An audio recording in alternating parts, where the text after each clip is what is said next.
오늘은 지난 영상에서 다룬 물가, 즉 인플레이션에 대한 이야기에 이어 고용에 대한 이야기를 하고자 합니다. 우리는 일상에서 고용이라는 단어를 자주 사용합니다. 그러나 인플레이션 지표와는 다르게 고용에 관련된 지표는 쉽게 와닿지가 않습니다. 고용 지표에는 우리가 잘 아는 실업률이라는 지표 외에도 다른 다양한 지표, 즉 숫자가 있기 때문입니다. 그럼에도 고용 지표를 이용하여 고용 시장을 진단하는 것은 앞으로 경제 상황을 진단하고 예측할 때 정말 중요한 나침반 역할을 하기 때문에 어느 정도의 배경 지식을 갖출 필요가 있습니다. 고용과 관련된 데이터들은 정부의 고용 정책, 기업의 사업 계획 등에 큰 영향을 미치고 있습니다. 또한 금융시장은 물론 우리 투자자에게도 중요한 정보가 됩니다. 오늘은 고용 지표의 의미를 해석하고 경제 전망을 진단하는 방법에 대하여 알아보겠습니다. 그런데 여기서 우리가 먼저 알아야 하는 것이 있습니다. 왜 하필이면 미국의 고용 지표가 중요할까요? 미국 경제가 전 세계에 미치는 영향이 엄청나기 때문입니다. 미국은 전 세계 GDP의 약 27%를 차지하는 경제 대국입니다. 게다가 미국 GDP의 약 70%가 개인 소비 지출, 즉 내수 시장으로 이루어져 있기 때문입니다. 이는 세계적으로도 상당히 높은 비율에 해당합니다. 그렇기 때문에 미국의 고용 지표가 중요하게 됩니다. 참고로 우리나라의 경우에는 약 50%의 수준에 머물러 있습니다. 그래서 미국 중앙은행인 연준은 안정적인 물가와 완전 고용이라는 두 가지 목표를 달성하기 위해 다양한 통화 정책을 펼치고 있습니다. 따라서 미국의 주요 기관에서 발표하는 고용 보고서는 연준의 다음 행보를 예측하는 결정적인 단서가 됩니다. 먼저 가장 중요한 고용 지표를 집계하고 발표하는 BLS에 대하여 알아보겠습니다. BLS는 미국 노동부 산하의 노동통계청을 말합니다. 주로 고용, 실업률, 임금 등 노동시장과 관련한 통계 업무와 소비자 물가지수 CPI와 생산자 물가지수 PPI를 산출하는 통계 업무를 하고 있습니다. 특히 고용시장과 관련하여 매월 고용 상황 보고서와 구직과 이직에 대한 보고서인 졸츠 보고서를 발표하고 있습니다. 그럼 여기에서 고용 상황 보고서와 졸츠 보고서를 좀 더 깊이 있게 살펴보겠습니다. 먼저 고용 상황 보고서는 매월 첫째 주 금요일에 발표되고 있습니다. 주로 노동시장의 양적 변화를 제시하고 있는데 대표적으로 실업률과 비농업 고용 지수를 발표하고 있습니다. 잘 아시는 바와 같이 실업률은 가계를 대상으로 설문조사를 통해 산출되며 경제활동 인구 중 실업 상태에 있는 사람들의 비율을 나타냅니다. 비농업 고용자 수는 기업을 설문조사하여 미국 내 농업 부분을 제외한 모든 비농업 부분의 고용 변화를 조사한 통계 지표입니다. 이 지표는 전월 대비 고용자 수의 증감폭을 통해 노동시장의 활력을 평가하는 중요한 지표로 여겨집니다. 그리고 구직과 이직에 관련된 보고서인 졸츠 보고서는 매월 둘째 주 화요일에 발표되고 있습니다. 주로 노동시장의 질적인 역동성을 보여주고 있는데 대표적으로 구인 건수와 이직률을 발표하고 있습니다. 여기에서 구인 건수란 기업이 채용하려고 하지만 아직 미처 채우지 못한 일자리의 수를 나타내며 이는 노동 수요의 강도를 보여주는 지표입니다. 이직률은 자발적으로 회사를 그만둔 근로자의 비율로 이직률이 높다는 것은 노동자들이 더 나은 조건의 일자리를 쉽게 찾을 수 있다는 것을 의미하며 노동시장의 자신감을 나타내는 지표입니다. 지난주 금요일인 9월 5일에 미국의 8월 고용 상황 보고서가 발표되자 많은 사람들이 충격으로 받아들였습니다. 그동안 뜨겁게 달아올랐던 고용 시장이 생각보다 빨리 식어가고 있다는 뚜렷한 신호가 나타났기 때문입니다. 가장 충격적인 부분은 6월 고용 지표의 수정 결과였습니다. 처음 1차로 발표된 추정치는 14,000명이 늘어났다고 발표됐는데 이번 8월 보고서에는 오히려 13,000명이 줄어든 것으로 수정되었기 때문입니다. 무려 2,700명 차이가 나는 엄청난 수정이었죠. 그런데 왜 이러한 수정치가 발표된 것일까요?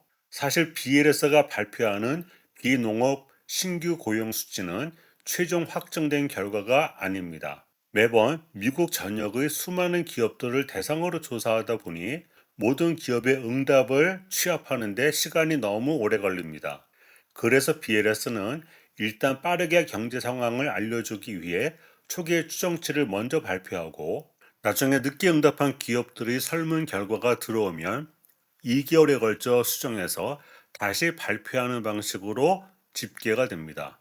이 때문에 이번 8월 보고서에 지난 6월 지표가 수정 발표된 것입니다. 이뿐만이 아닙니다. 이번 8월 결과도 충격적이었습니다. 전문가들조차도 이번 8월의 비농업 고용자 수를 7만 5천 명에서 8만 명 정도로 예상했었는데 실제로는 고작 2만 2천 명에 그친 것입니다.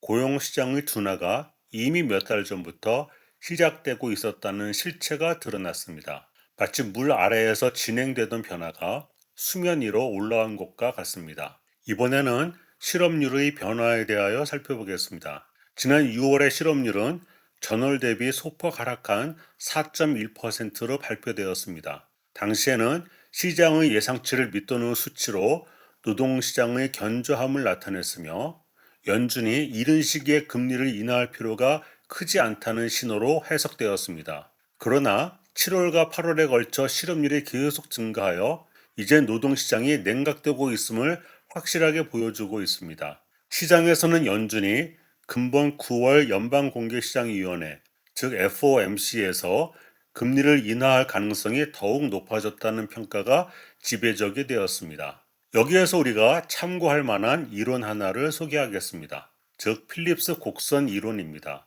1958년 뉴질랜드 경제학자인 필립스가 영국의 지난 100년 데이터를 분석하여 발견한 법칙인데 실업률과 인플레이션 물가 상승률 사이의 관계를 설명하는 이론입니다. 이 이론의 핵심은 다음과 같습니다. 실업률이 낮아지게 되면 이는 고용시장에서 인력이 부족해진다는 것을 뜻하게 되고 이는 곧 임금의 상승과 물가의 상승을 의미합니다. 반대로 실업률이 높아지게 되면 물가는 내려가거나 안정적으로 유지가 된다는 것입니다. 즉, 실업률과 물가 또는 인플레이션 사이에는 일종의 상충관계, 즉 트레이드 오프가 존재한다는 것입니다. 많은 정책 당국자들이 실업률과 물가를 동시에 잡을 수 없다고 말하는 이유가 바로 여기에 있습니다. 그러나 때로는 필립스 곡선으로 설명되지 않는 경우도 있습니다. 예를 들어 외부의 공급 충격이 발생하는 경우입니다. 대표적인 사례로 지난 1970년대의 오일 쇼크와 같은 외부 충격이 발생하면 물가가 오르는 동시에 실업률도 오르는 스태그플레이션이 발생하게 됩니다. 이와 관련하여 밀턴 프리드먼과 같은 경제학자들은 장기적으로는 실업률과 물가 사이의 뚜렷한 관계가 없다고 주장하기도 했습니다. 방금 말씀드린 바와 같이 미 연준은 고용과 물가라는 두 마리 토끼를 잡기 위해 항상 고민하고 있습니다. 그런데 이번 8월 고용 보고서의 부진은 오히려 시장에 큰 기대감을 불러일으켰습니다. 노동시장 둔화가 임금 상승 압력을 줄이고 결과적으로 물가 상승률을 억제할 수 있다는 신호로 해석되기 때문입니다. 이는 연준이 금리를 내릴 명분을 얻었다는 의미로 받아들여졌습니다. 실제로 고용지표 발표 후 시장은 9월 금리 인하 가능성을 90%에 가깝게 반영했고 일부에서는 0.5%포인트 빅컷 가능성까지 예상하고 있습니다. 이처럼 나쁜 고용지표가 오히려 좋은 금리 인하 신호로 바뀌는 역설적인 상황이 벌어진 것입니다. 지난 8월 말 잭슨홀 심포지엄에서 파월 연준 의장은 미국 경제 정책의 중요한 전환점을 시사하는 발언을 했습니다.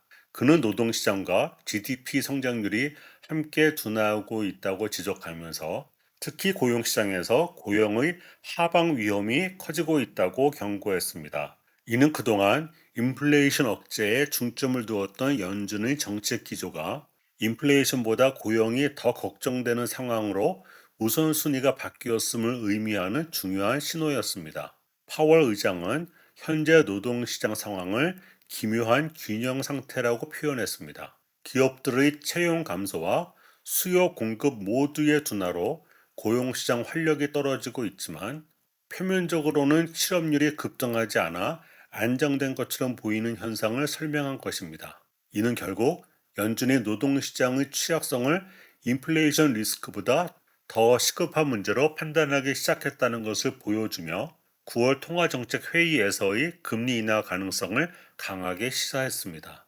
이번 고용보고서 발표 후 시장 반응은 흥미로웠습니다. 연준의 정책에 민감한 2년물 국채금리는 물론이고 10년물 금리도 동반 하락했습니다. 이러한 고용지표 충격에도 불구하고 나스닥은 1% 내외 상승했습니다.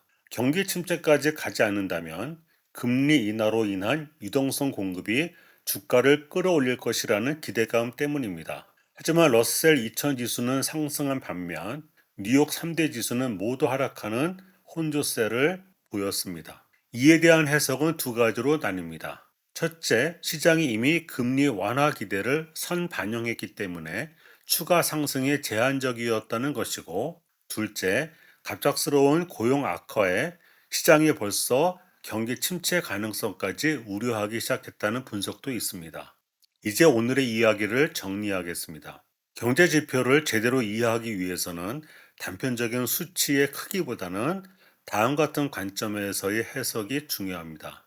먼저 통합적인 시각을 가져야 합니다. 비농업 고용 수치 하나에만 매몰되지 말고 실업률, 임금 상승률, 졸츠 보고서 등 연관 지표를 종합해서 노동시장 전체 상황을 파악해야 합니다. 또한 해당 지표의 작성 방식과 그 한계점을 이해하고 있는 것이 좋습니다. 즉, BLS 보고서의 작성 방식을 제대로 알고 있어야 초기 수치의 수정 과정과 보고서 간의 차이를 올바르게 해석할 수 있습니다. 지난 8월 고용 보고서는 나쁜 뉴스가 좋은 뉴스가 된다는 역설과 데이터의 본질적 한계를 동시에 보여줬습니다. 결국 숫자는 시작일 뿐이고 그 뒤에 숨은 이야기를 읽어내는 것이 진정한 경제 분석의 핵심입니다. 오늘 이야기를 마치겠습니다. 다음에 더 좋은 이야기로 만나겠습니다.